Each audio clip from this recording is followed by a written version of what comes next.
Индустриалды инновациялық даму мемлекеттік бағдарламасының екінші 5 жылдығы ел экономикасына тың серпін берді. 2015 жылдан бастап жалпы құны 5 триллион теңге болатын 512 жоба іске қосылып, тиімділігі жоғары 80,2 мың жаңа жұмыс орны ашылды. Өңдеуші өнеркәсіптің қарқынды дамуы тау-кен металлургия кешенімен тығыз байланысты. Аталған сала өнеркәсіп өндірісінің 23%, ал жалпы ішкі өнімнің 6,7% құрап отыр. Бағдарламаның екінші 5 жылдығында өндірісі көлемі 2,2 есе өскен. Соның нәтижесінде қазіргі таңда алюминий қорытпасы, темір кремний қорытпасы, автокөліктерге арналған дисклер, рельс секілді экспортқа бағытталған тауарларды өндіре бастадық. Индустрияландырудың екінші 5 жылдығында машина жасау саласындағы 59 жоба іске қосылып, өнім көлемі 1,2 есеге өсті. Машина жасау саласындағы автомобиль өндірісінің үлесі 26%-ға артты.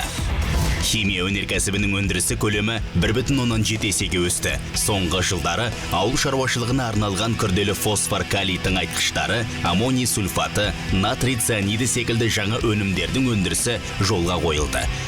2015-2019 жылдар аралығында ауыл шаруашылығы өнімдерінің көлемі 20 триллион теңгені құрап отыр. Осы салаға тартылған инвестиция көлемі 1,91 триллион теңгеге жетті. Ауыл шаруашылығы өнімдерінің экспорты 11,9 миллиард ақш доллары көлемінде пайда түсірді.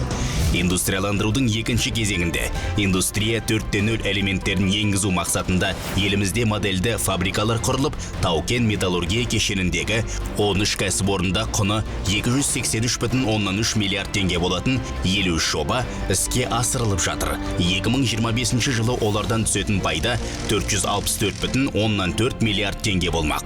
Соңғы 5 жылда экономиканың өсу қарқыны артып келеді. Биылғы жылы жалпы ішкі өнімнің өсімі 4,4%-ды көрсетті. Жыл сайынғы жалпы ішкі өнімнің өсімінің 70%-дан астам үлесі шикізаттық емес секторға тиесілі. Негізгі капиталға тартылған инвестиция көлемі 2015 жылғы 3,7%-дан 17,5%-ға дейін көтерілді. Индустрияландырудың екінші кезеңінде 16,7 миллиард ақш доллары көлемінде тікелей шетелдік инвестиция тартылды.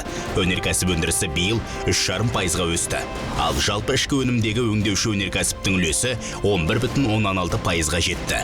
Нәтижесінде жүзеге асқан индустрияландыру саясаты еліміздің өнеркәсіптік дамуына тың серпін берді.